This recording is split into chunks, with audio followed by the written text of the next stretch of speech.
Molusco TV, gracias por estar con nosotros. Suscríbete a este canal de YouTube, dale a la campanita y está la caja de comentarios. El planeta al borde del hambre masiva. El mundo genera más alimentos que en cualquier otro momento, pero aún así decenas de millones de personas se van a dormir sin saber cuál va a ser su próxima comida. Así de triste es esto a nivel del mundo, según un informe de las Naciones Unidas. Si las sequías extremas, los conflictos armados y la concentración del poder corporativo en el sistema alimentario no se detiene, podríamos estar al borde, Corillo, de la escasez global más severa de la historia moderna. Suena triste, pero es una realidad que nosotros no podemos esconder, tapar con un telón. Esto hay que hablarlo y obviamente quién mejor que Andrew Álvarez aquí en Top Secret en Molusco TV. Andrew, ¿cómo tú estás? Muy bien, Molusco, a ti, los amigos y amigas que siempre están conectados en Molusco TV. Bueno, hoy comenzamos con esa faceta precisamente del hambre a nivel mundial y la cosa se complica porque hemos tenido algunos ensayos previos. Y cuando digo algunos ensayos previos o muestras, fue precisamente en el 2019 y 2020, una vez se desató el COVID-19 y hubo la pandemia a nivel del mundo, pues mucha de la producción de alimentos paró. Hubo obviamente procesadoras de carne que pararon en Estados Unidos, Latinoamérica, en todas partes donde había producción. Y las cadenas de distribución de alimentos también pararon. Por ende, muchísima gente sufrió durante esa pandemia global pues un hambre, ¿no?, mayor de la que de por sí ya existe en el planeta. Lo que nos dicen los expertos en la materia es que precisamente el hambre o la hambruna que podría arropar nuestro mundo no es algo que va a pasar de cantazo, de un día para otro, que es progresivo, ¿no? Poco a poco, diferentes situaciones, como tú has mencionado aquí en la entrada del programa, ¿no? Conflictos armados, el cambio climático, obviamente, y otras circunstancias que se van uniendo, pues van creando que se afecte desde las cosechas hasta, obviamente, la preparación de alimentos o el procedimiento que podamos tener para distribuirlos. Así que estamos en un momento, en un umbral bien importante dentro del futuro de la humanidad y dentro de lo que el destino nos depara, si no tomamos decisiones inteligentes antes y si no rompemos con ese esquema, ¿qué diría yo? Ese esquema de egoísmo corporativo que tantas multinacionales que producen alimentos, obviamente, pues practican. Aquí, lamentablemente, hay millones de personas, como tú has mencionado, que no solamente pasan hambre, sino millones de personas que mueren todos los días. Todos los días. Para que tengas una idea, Jorge, mueren de 7 a 9 millones de personas directamente por el hambre o por falta de nutrientes. Todos los días en este planeta mueren entre 7 a 9 millones de personas por el hambre. Sí. O causas relacionadas directamente, es decir, desnutrición, porque tú puedes estar comiendo, qué sé yo, chatarra todo el tiempo, comida mala, floja, y obviamente eso, aunque te veas así de ancho, obviamente estás desnutrido, no tiene los nutrientes, las vitaminas, los minerales, las proteínas, los aminoácidos. O sea que la gente que se alimenta mal también lo tienes que incluir en esa data, ¿no? Podrías incluirlo en algunos lugares específicamente, porque aquí hay gente también que puede vivir 80 años con sobrepeso, aunque tenga diabetes, tenga 60 condiciones. La medicina hoy en día, obviamente, la farmacología que tenemos, pues te extiende la vida prácticamente casi artificialmente y mantienes unos malos hábitos alimentarios, pero a la larga te vas a morir, obviamente. Todos nos morimos. Lo que pasa es que la calidad de vida es lo que es importante aquí. O sea que este planeta ya está cerca, Andrew, de quedarse sin comida. Pues bueno, hay una serie de, diría yo, de proyecciones de lo que podría hacer aumentar el hambre a nivel global. Y se estima que inclusive la próxima década es una década muy complicada con la cuestión del alimento, por el cambio del clima y por las realidades políticas que estamos viviendo y los conflictos armados. Algunos expertos en la materia dicen que esto podría ser antes, tal vez ya en par de años tendríamos pues una hambruna expandida, ¿no? Hay que recordar que en estos momentos tú tienes alrededor de 780 millones de personas que están bajo ese nivel de hambruna en el planeta. ¿Cuántas? 280 millones de personas. 280 millones de personas pasan hambre en el planeta. Hambre extrema y puede subirlo prácticamente con 730 y pico más de millones de personas que no tienen garantía de que van a comer hoy un plato o 2 platos de comida. O sea que hay casi 1 billón de personas que no tienen un plato que comer. 1 billón, 1.000 millones de personas. Obviamente, entre 8.300 y pico millones de personas, que es lo que se estima que hay en el planeta. Pero definitivamente eso es un montón de gente. Demasiada gente, ¿no? Y las concentramos en África, en el Oriente Medio, en ciertas regiones de Eurasia como Afganistán, en Latinoamérica, papá. En Latinoamérica se pasa hambre, que usted creía que no. Claro que sí. Incluso acá en Puerto Rico tenemos un banco de alimentos para suplirle alimento a las personas y que durante el pasado, ¿no?, el último cierre de gobierno que hubo acá, federal, mucha gente que trabaja en el gobierno federal y muchas personas que tenían los planes, obviamente la tarjeta de la familia, obviamente el SNAP y todo esto, como hemos hablado anteriormente, pasadas semanas, pues pasaron obviamente hambre y necesitaban algún recurso. Todo esto lo que nos da es un atisbo de lo que puede ser el futuro. Y no estamos hablando aquí en estos momentos que la comida que nos llegue no sea necesariamente la de mejor calidad. Vamos a estar hablando que la mayor parte de lo que usted come van a ser transgénicos, no es alimento orgánico, va a ser transgénico. Yo he tenido la oportunidad de viajar a diferentes países. He ido a Japón, Sí. cuando he ido a Europa, específicamente a Europa. Fui a París, todas estas zonas por allá, y obviamente hay países de Europa que no, o sea, no creen, allá no está Monsanto. Bueno, no creen en el uso de los transgénicos, es cierto. No creen en el Y uso. los prohíben. Todos los días a los restaurantes llegan los vegetales frescos, las frutas frescas, y tú notas cómo cuando no lo usan, Claro. al otro día automáticamente ya la fruta o el vegetal está, pues mano, su programación regular, o sea, se descompone rápido. O sea, obviamente un guineo aquí, una banana dura. Supongo que cuando fuiste a Italia, viste eso en Italia. La Papi, viste rápido, no, en no, pero Francia y todo más que eso es como yo automáticamente lo sentí en mi estómago. O sea, cuando digerías, sí. papi, a otro nivel, Andrew. O sea, yo sentía la pureza de la comida Ajá. en Francia, en estos países, y cuando automáticamente hice la escala en Nueva York, que tuve que comer en Nueva York, en el aeropuerto, papi, Ay, la Dios. diferencia era tan radical Sí, que yo decía, sí, sí. "Guau", pero una cosa, pero extrema. Una patada en el estómago. No, extrema. Te estoy diciendo que extrema, de lo mal que me empezó a coger la comida, ya Claro. cuando estaba en suelo estadounidense Claro. y en Puerto Rico, que también tú intentas, pero aquí también en Puerto Rico, obviamente nosotros estamos en un sistema también Claro, que, porque es que aquí mayormente usamos la comida procesada. ya. O sea, te compran la salsa enlatada, embotellada, lo que sea, y lo usas. Allá te traen, te hacen la salsa, y mismo el tomate que te traen, obviamente, del campo. Y eso, como te dice, mencioné Italia, Francia, ¿no? Que son dos lugares donde se habla de comida gourmet y comida bien variada. Hay otros lugares más en Europa, obviamente. Hablaste algo de Monsanto, ¿no? Que Monsanto, pues, fue comprada. Monsanto, que era una multinacional estadounidense, hace unos años atrás fue comprada por una multinacional alemana, que es Bayer, que es una farmacéutica y es ahora quien controla esa experimentación transgénica. Por aquí viene lo curioso de todo esto. Lo curioso de todo esto es que, siendo Bayer alemana, experimenta en Puerto Rico con transgénicos, tiene miles de hectáreas acá en el sur de Puerto Rico, donde hay los 7 mejores terrenos. En el mundo hay una categoría de terrenos de calidad para sembrar. Y en Puerto Rico tenemos los 7. Y los tenemos en el área sur de Puerto Rico, concentrados, ¿no? Tenemos 7 en Puerto Rico. 7 tipos de terrenos que son importantes, que se utilizan para la agricultura global. Pues aquí los tenemos en esta isla de 100 por 35 Maltasada. En el sur tenemos todos esos terrenos aquí en Puerto Rico. Y no se usan para producir alimentos para ti, para mí, para ustedes. Se usa para experimentación transgénica. Y lo que no se permite en Alemania, despierta, durmiente, lo que no se permite en Alemania, consumo de esos productos transgénicos, no solamente se consumen en Puerto Rico, sino que se experimentan aquí. Y esta multinacional alemana, pues experimenta en Puerto Rico y de aquí saca lo que necesita. Bueno, siempre hemos sido un laboratorio donde tú lo has hablado toda la vida. Porque no es que tú lo has hablado, es que esto es un dato. Es la realidad, los datos Claro. son los datos en ese sentido.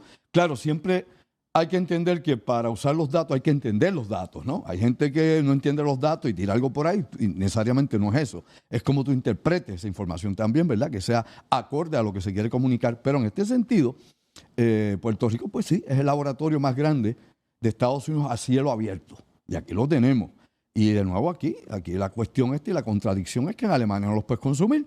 Pero entonces las compañías alemanas como Monsanto, sí, que ahora es Bayer, pues sí experimentan en Puerto Rico y se lo venden al resto del mundo. ¿Qué países sobrevivirían a una crisis alimentaria? Bueno, un poco de historia breve. A principios del siglo XX se dio lo que se llamaba la Revolución Verde. Y fue el momento donde pues, empezaron a usar agroquímicos, ¿no? Abonos, por ejemplo, plaguicidas, dermaticidas, insecticidas, todo SIDA por ahí para abajo, ¿verdad? Bueno, la situación es que pues, se empezó a producir a mayor escala. Ya no era una cuestión más pequeña de un agricultor aquí, otro acá, y se empezó a explotar la tierra, obviamente en grandes cantidades en los Estados Unidos. A este negocio actualmente, ¿no? En las últimas décadas del pasado siglo XX, se unió obviamente lo que era la Unión Soviética y hoy en día la Federación Rusa, produciendo la mayor cantidad de abonos para obviamente cultivar y utilizarse en esa explotación masiva de recursos de la agricultura. Ahí damos un punto específico, por ejemplo, la guerra de Ucrania y Rusia han afectado la agricultura mundial. Primero, Ucrania siempre ha sido el granero, no solo de Rusia, de Europa. Las tierras negras que hay allí, como las que hay en Estados Unidos, que son muy buenas también, No la variedad que tenemos acá, pero bueno, allá en mayor extensión, ¿no? De miles de kilómetros cuadrados, pues tienen una enorme cantidad para sembrar maíz, trigo, todo lo que sea necesario para alimentar al mundo. Pues esta guerra ha hecho que eso se disminuya porque en esos campos hay batallas, están bombardeándose. Por otro lado, Rusia, como ha entrado, ¿no?, en esa economía de guerra, pues también ha habido, ¿no?, por un lado un boicot, un bloqueo a consumir, obviamente, o comprar ese producto ruso de los abonos que ellos tienen para la siembra a nivel masivo y global. Eso afecta no solamente a la industria de Rusia, sino que Rusia también disminuye la producción porque está metido en una guerra de la que no ha podido salir. Ucrania, por un lado, porque produce alimentos, y Rusia porque produce los abonos. ¿Y eso en qué se refleja? En mayor aumento, ¿no?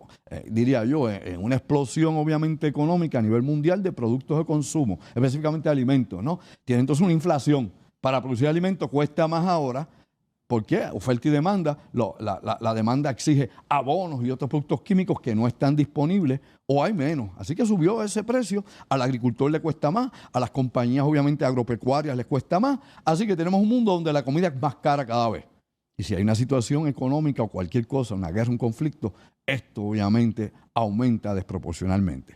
¿Cuánto tiempo puede resistir este planeta con la cantidad de comida que nosotros consumimos a diario? O sea, ¿cuánto puede realmente, o sea, se puede producir al ritmo en el que vamos? Bueno, el Programa Mundial de Alimentos, ¿no?, la UNICEF o la FAO, que es el mismo programa ¿no?, la PMA, de las Naciones Unidas y otras organizaciones que están continuamente, ¿no?, monitoreando qué se produce de alimentos, cuánta comida hay disponible. Parte de la premisa de que se puede producir comida para todo el planeta, para toda la gente que vive aquí, para la humanidad. Hay comida para todo el mundo, si nos organizamos bien, si no la monopolizamos, ¿no?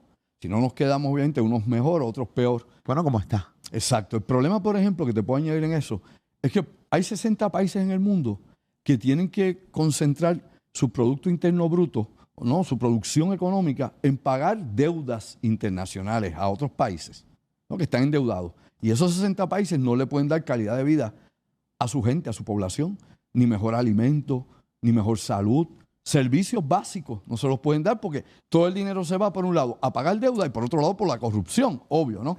Se roban todo, que lamentablemente los países más pobres casi siempre están gobernados por corruptos. Bueno, los ricos también, pero ahí lo vemos más a flor de piel.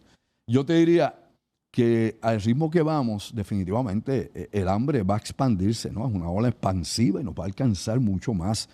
Tuvimos este cierre de gobierno federal y ya notamos en Puerto Rico inmediatamente la preocupación, no porque escaseara la comida, como dije anteriormente, sino porque escaseaba el dinero para comprar la comida entre la gente que está menos remunerada o inclusive entre los empleados federales aquí en la isla. Y lo mismo en Estados Unidos. Así que si esto lo ampliamos y lo vemos desde otra óptica y nos damos cuenta que está sucediendo una situación mundial grave, ¿no? Esta cuestión del cambio climático, vamos a masticar con las neuronas. ¿Qué hace? La temperatura ha aumentado. En Puerto Rico, en noviembre, con temperaturas de verano, o usted está dormido. O sea, es la realidad. Y en tantísimos lugares más. Hay zonas en Estados Unidos que ya está frío, que ya se puso bien frío, y eso lo hemos visto. Pero otras regiones del planeta, no necesariamente. Las áreas agrícolas siguen sufriendo una alza de temperatura. ¿Qué lleva a esto? Más plagas. Más insectos llegan que no llegaban a áreas de climas templados. Y empiezan a atacar, ¿qué? Empiezan a atacar precisamente las siembras de alimentos. ¿Cómo lo contrarrestan? Pues vamos a echarle más químicos. Así que la planta, el fruto, lo que sea que vaya a consumir, obviamente se impregna cada mes con más químicos. Todo esto de alguna forma o medida nos va a hacer daño a la larga. Y por ahí la cadena de acontecimientos, una cosa tras otra, efecto dominó, empieza a suceder. Una gran guerra mundial, pues obviamente vamos a pasar hambre. Acá los más jóvenes que ni siquiera conocieron la guerra de Vietnam y muchos ni siquiera las guerras del Golfo. Cuando comenzó esto, la primera guerra del Golfo en el siglo XX y la gran guerra que tuvimos con el presidente Bush allá para 2001 en adelante, después las Torres Gemelas y toda esta guerra contra el terrorismo, tienen que saber lo siguiente, y esto es importante. Una gran guerra nos podría inhabilitar terriblemente. En Puerto Rico se pasó hambre en la Segunda Guerra Mundial. Habían barcos de alimentos que no llegaban a la isla. Incluso en aquella época, la agricultura, por ejemplo, de frutos menores era mayor en Puerto Rico. Y la gente, el que menos o el que más, tenía su siembra en su propia casa. Pero aún así, el hambre era grande en Puerto Rico. Porque grandes tierras de Puerto Rico se usaban para la caña, se usaban para otro tipo de cosas, ¿no? Y no había el desarrollo económico en la isla. Pero aunque hubiese desarrollo económico, vamos a pensar cómo es, No llegaban los barcos porque habían submarinos alemanes en la región y Estados Unidos estaba concentrando todo su poder y toda su capacidad para ir a pelear al Pacífico y ir a pelear a Europa. Dos flancos. O sea, la infantería marina y la marina de Estados Unidos al Pacífico, al ejército de los Estados Unidos, los paratroopers y todo esto, ¿a dónde? Pues bueno, a Europa. Y se iban ahí los recursos por un lado.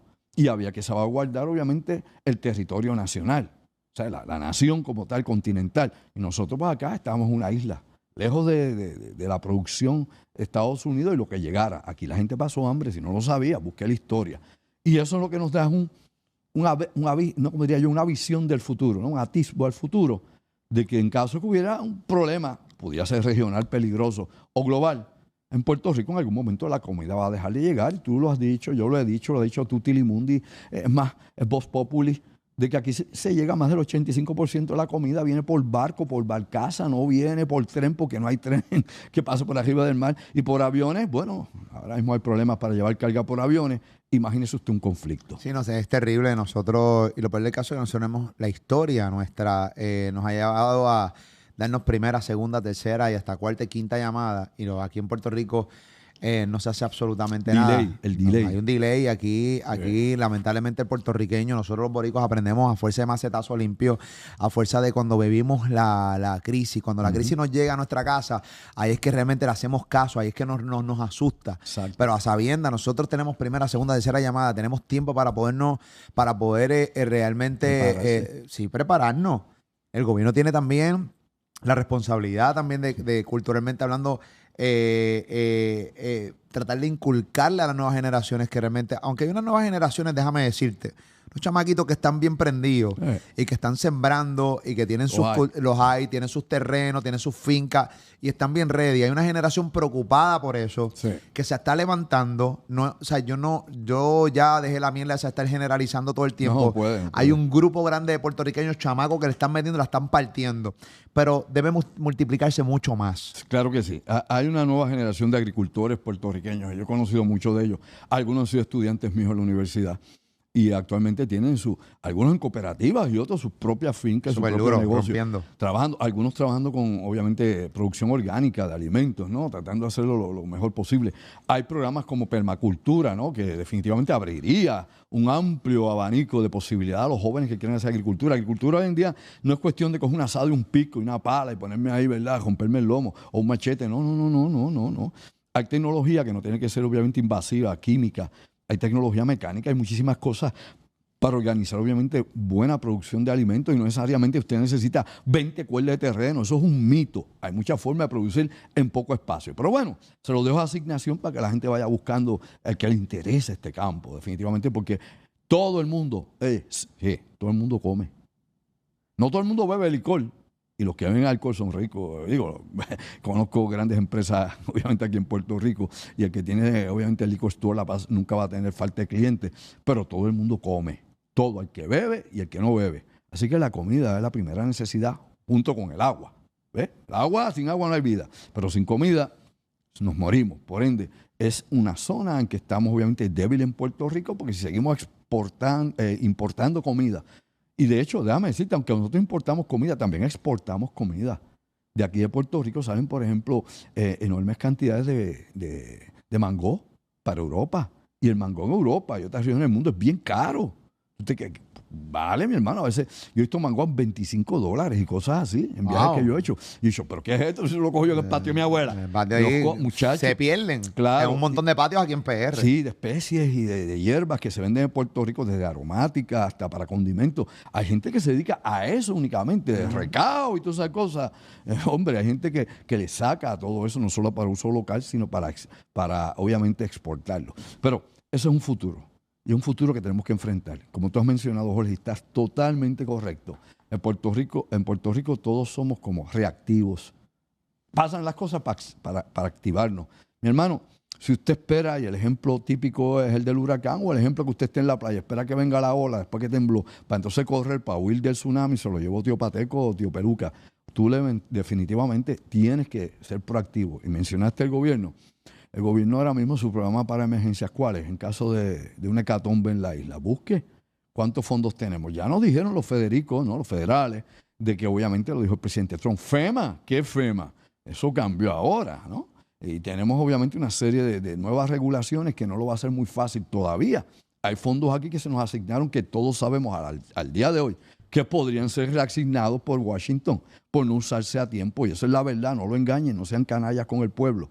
Por otro lado, pues nuevamente tenemos que obviamente reorganizar la sociedad puertorriqueña y sobre todo hay que empezar con el mismo gobierno. O sea, estamos en una isla que este año cruzamos los dedos, no nos llegó tormenta ni huracanes, aunque sean plataneras, no nos llegó nada aquí. Tenemos la Marina bien activa aquí. ¿Alguna coincidencia con eso? Pues bueno, pregúntese usted en las teorías de conspiración. Pero la realidad es que Puerto Rico definitivamente tuvo mucha suerte este año, pero regularmente por lo menos da una o dos plataneras.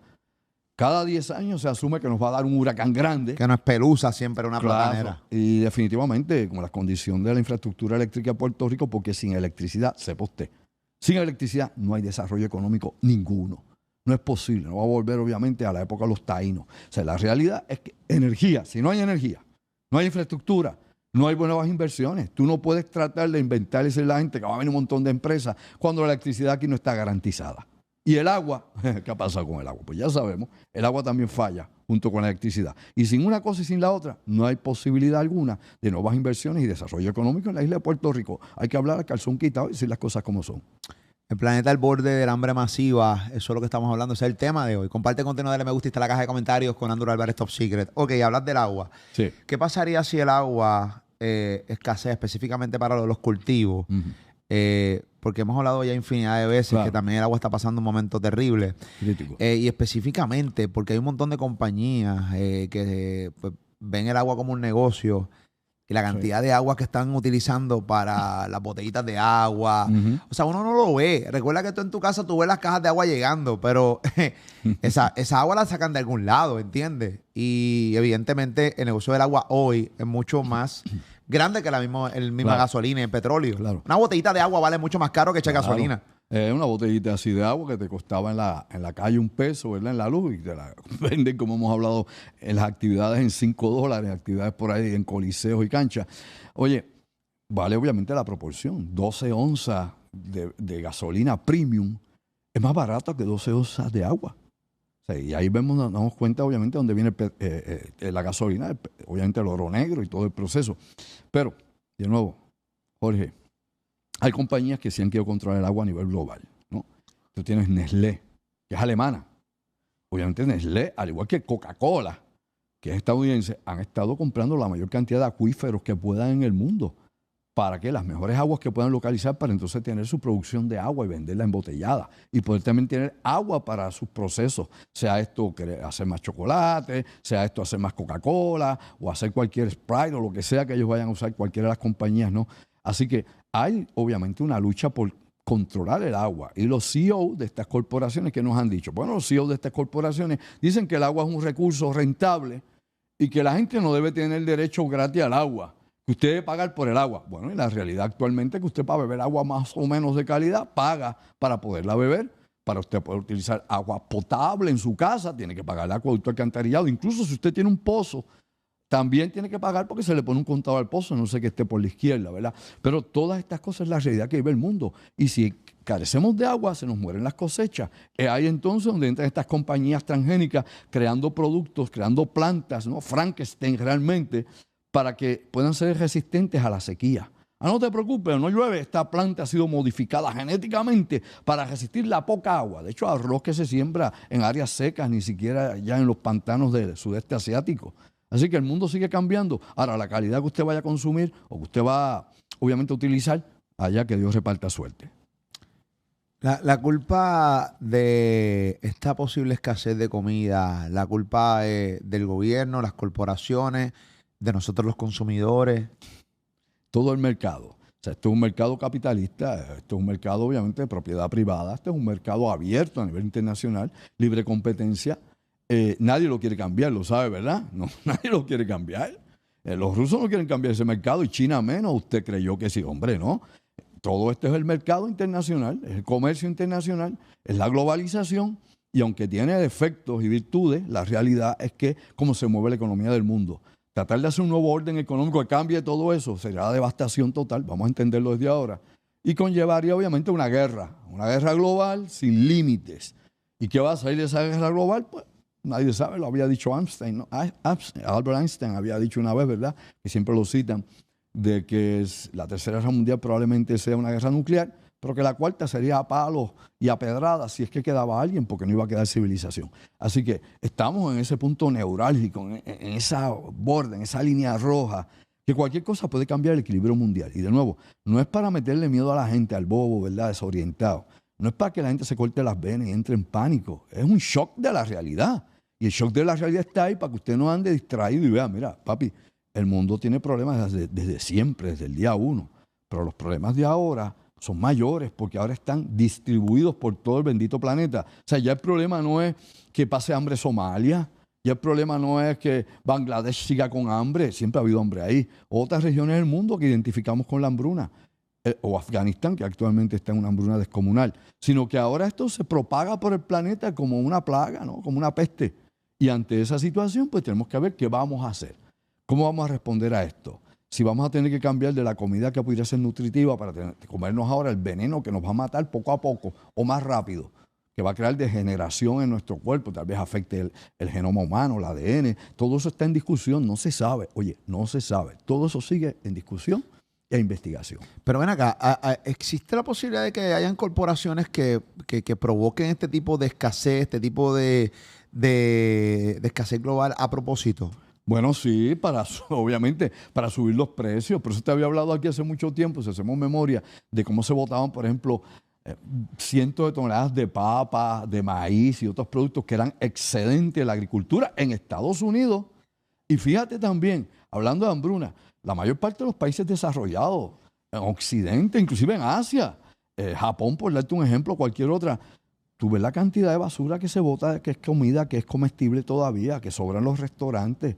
O inclusive, si tú estás en la producción de manzana y la manzana te salió como medio 8, parece más una pera y no una manzana, eso lo botan aunque esté bueno. Lo he visto. Todo eso pasa, o sea, porque se busca la percepción del consumidor. Y son millones y millones al año de toneladas de alimentos. La cantidad de latas de salsa, porque están con macetazos agolladas, Sí, o sea, sí, que sí. tienen un boquete, o sea, bótame, elimínamela. Teniendo la salsa entera adentro, abre esa mierda y vamos a usarla. Bueno, con el riesgo que pueda haber. Pero la realidad, de nuevo, es que se bota demasiado comida. Claro. Hay gente que come también de más, ¿no? Por eso tenemos un problema, ¿no? de peso. Acá la gente más gruesa del mundo está en los Estados Unidos, no está en ningún país de Europa, es en Estados Unidos, donde hay la mayor gente obviamente obesa. Que es la verdadera pandemia, by the way, que es una pandemia que está hace rato y te lo Es digo. mayor que el uso de drogas. Papi, yo estaba ahí, yo jangueaba ahí. Estamos hablando de un tipo que fue eso toda su fucking vida. Tú Es la estuviste realidad. en esa, Ahí. Jay Fonseca estaba en esa, Ahí. y muchos más que son figuras públicas y han tenido que pelear con eso y tú sigues peleando contra Todavía eso. peleamos. Es Sí, una guerra sí. campal que tú tienes todos los días con tu peso. Esa es la verdad. Es una realidad. Y hemos visto también como la industria farmacéutica ahora se volcó para eso. Ahora tiene inyecciones, tiene píldoras, tiene 40 cosas que te dan porque saben que de alguna forma o manera puede ayudar a esa gente a bajar de peso porque no solo la salud se ve comprometida, sino muchas cosas más. Esto es complicado, bien complicado. El mundo es complicado, el mundo no es para mente sencilla. El mundo lamentablemente cada día se hace más confuso.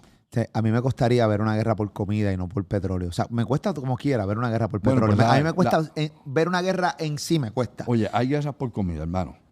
Actualmente hay guerras por comida. Hay guerras por comida y la comida se utiliza como un arma, ¿no? Y eso lo había dicho Kissinger, ¿no? En la época de Nixon, dentro de los memorandos que él mandaba, obviamente, en el Departamento de Estado y dentro de la inteligencia de los Estados Unidos, por los memorandos de Henry Kissinger lo decían a sí mismo.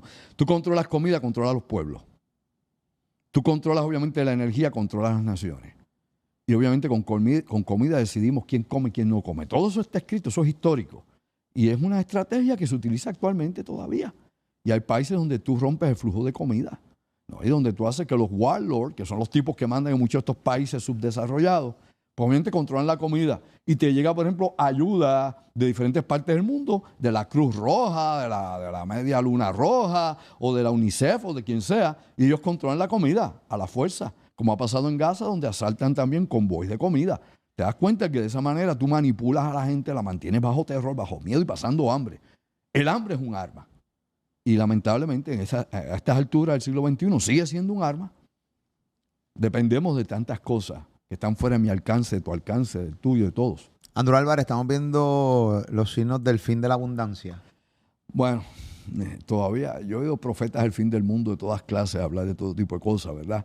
El fin del capitalismo, cosa que no es cierta, el fin o la caída del imperio de Estados Unidos. Escuchado a China subiendo, ascendiendo. Hemos oído todo tipo de pronósticos, ¿no? Y uno tiene que ser algo escéptico en algunas cosas, pero por otro lado, hay que ser también, ¿no? ¿Qué diría yo? Un buen observador para darnos cuenta de que sí están ocurriendo cosas que son difíciles de resolver.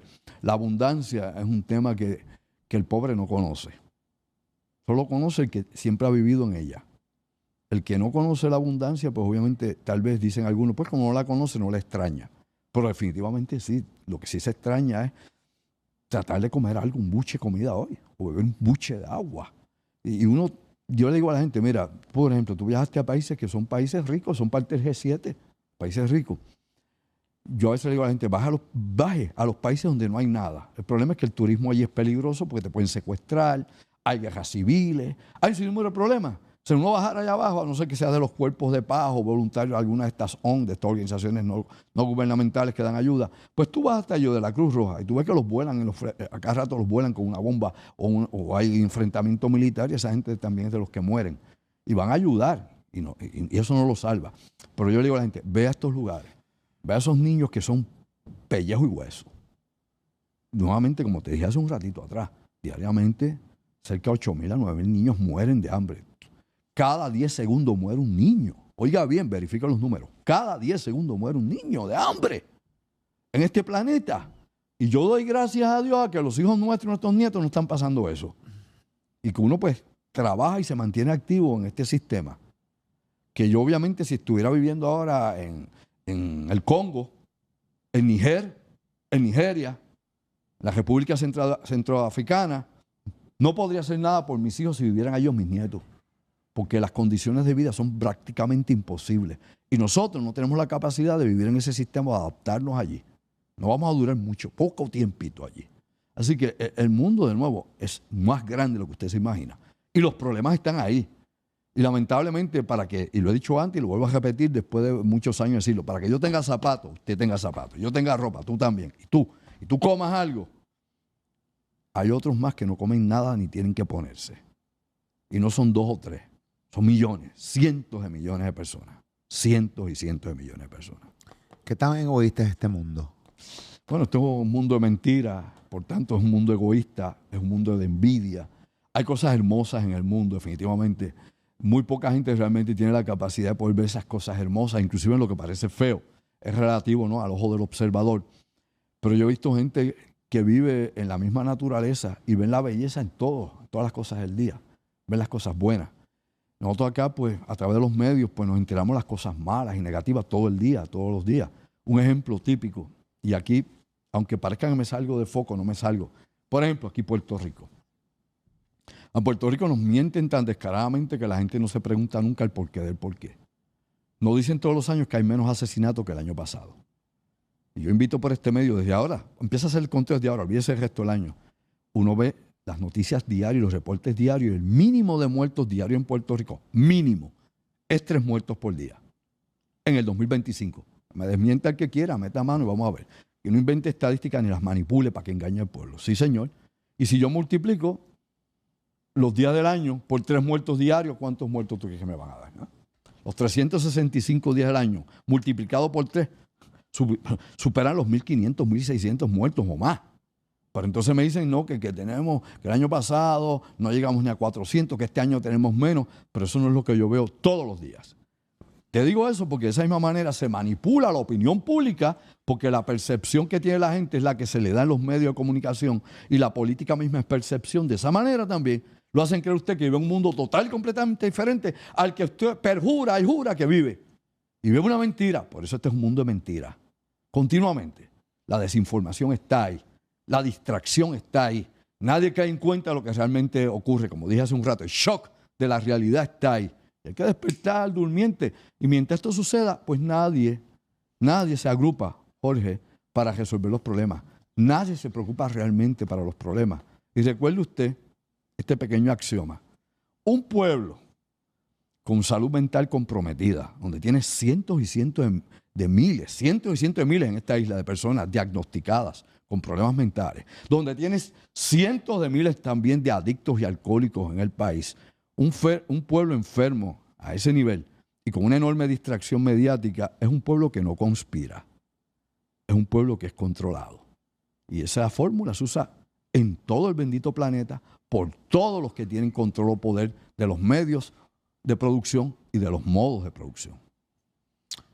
Veremos próximamente a Andrew Álvarez donde comer 3 veces al día será un lujo. Bueno, yo como una vez al día. Bueno, lo que me hace tomo fasting. 3 cafés aquí. Fasting. Sí, yo creo que sí. Hay lugares del mundo donde esto no pasa, pero la pregunta es rigor, como tú dices, aquí pasaremos por eso. Bueno, aquí hay gente que se acuesta sin una comida. Hay gente, los ancianos en Puerto Rico, gente mayor en Puerto Rico, miles de ancianos en Puerto Rico tienen obviamente problemas de alimentación, es decir, no tienen comidas garantizadas. Aquí hay niños que obviamente tienen que entrar en planes especiales y aquí hay organizaciones que llevan comida a los niños con todo y que tenemos el SNAP, que antes era, ¿no? Antes era el pan y antes eran los cupones, la tarjeta de familia, todo lo que usted quiera hablar por ahí. Aún así, en el Puerto Rico de hoy, donde usted está y yo estoy acá, hay gente que pasa hambre. Decir lo contrario es faltarle a la verdad. Decir lo contrario es una canallada. Es un canalla, un descarado el que diga que eso no es así, porque no va a la calle, porque vive muy bien comiendo en los restaurantes del condado, viajando bonito, gordo y rechoncho. Bueno, a ese yo no le puedo pedir opinión ninguna porque no vive en la calle. Y no estoy hablando ahora de los homeless, de los que están sin hogar en las esquinas. No, que todos son tecatos. No, papi, no todos son tecatos. Todo el que no está con un hogar es un tecato. Usted está donde no conoce el pueblo, no conoce las necesidades del pueblo. Despierta durmiente. Esto es mucho más profundo que eso. Aquí en los Estados Unidos, donde tienes millones de personas sin hogar también, no uno, no dos, no cinco, no seis, millones y millones de personas. El mundo no es nuevamente, sí, vamos a decir de otra manera, sí, el mundo sí es una pradera y es un valle de flores, de rosas. Lo que pasa es que cuando pisas, encuentras las espinas enseguida. Te das cuenta que las rosas meramente era el adorno. El dolor estaba abajo. Wow, clase de punchline. Andrew, para cerrar, ¿existe la posibilidad de que el cambio climático llegue a unos niveles que los desiertos puedan ser fértiles para sembrar? Ok, se está haciendo geoingeniería, no tirando cosas en el cielo, y esto lo hemos hablado antes, ¿no? Trazos químicos, no, se está haciendo geoingeniería en tierra, en el suelo. Lo están haciendo los chinos, lo están haciendo en la área subsahariana, al sur la parte sur, ¿no? Esa zona donde se forman los primeros disturbios que luego se convierten en tormentas y huracanes acá en el Atlántico y el Caribe. Pues en esa región específicamente, Sahel y esa zona, se está haciendo ya geoingeniería, plantando árboles, ciertas especies para empezar a retener humedad y evitar que el desierto siga expandiéndose, porque los desiertos se expanden, no se contraen. Y debido al cambio climático que hay, a los fenómenos climatológicos extremos, pues los desiertos siguen expandiéndose. España se está convirtiendo en un desierto. Pregúntale a los españoles, cualquiera que vea esto, España, sabe que es verdad, que hay problemas con la calidad de agua y con la cantidad de agua. Y así muchas partes del planeta. Por eso es que nuevamente la ciencia y la economía, el billete, porque todo ciencia es economía. O sea, la ciencia actualmente no es por el pro de la humanidad, por el conocimiento. Hombre, no sea tonto, no sea boludo. Todo ahora es negocio, hermano. Y lo que tú buscas ahora mismo es pues, producir lo que se necesite para que una vez el planeta siga en este cambio, porque ahora mismo se dio, hace unas semanas atrás, se estuvo dando aquí en Brasil, se estuvo dando, ¿no?, el COP30, que era la reunión esta de cambio climático, fueron 170 países, muchísimas cosas se discutieron. Estados Unidos se salió a través de Trump se salió de ese acuerdo. China sigue por su lado también. China es el mayor contaminante de la atmósfera del planeta y después los Estados Unidos. Y obviamente para no parar su explosión económica y no verse uno superado por el otro, pues no quieren tener ningún tipo de regulación en ese sentido y no comprometerse con ningún acuerdo que pueda limitar su crecimiento económico en esa guerra que ambos llevan, que va a convertirse más adelante en una guerra caliente. Tú sabes lo que es guerra caliente. Claro. Plomo para todo el mundo y lo que no sea plomo también. Andrew, como siempre, gracias por todo el contenido que nos da y nos brinda. Ahí está la caja de comentarios para todo el corillo que nos está viendo aquí desde PR para el Mundo, Top Secret, Molusco TV, ¿qué opinan de todo lo que hemos hablado? Ahí está la caja de comentarios. Siempre le digo al corillo que nos ve y nos consume aquí en PR y del mundo que en la caja de comentarios también nos des sugerencias de temas que tú quieres que Andrew toque, específicamente en Navidad, que vamos a estar grabando varios episodios para dejarlo set también en nuestras vacaciones, porque también tenemos derecho a coger vacaciones en Navidad. Y vamos a estar grabando varios capítulos para todo, para dejarle contenido fresco, nuevo a todos los consumidores de Molusco TV aquí desde PR para el mundo. Andrew, gracias por estar con nosotros. A ti y a ellos también.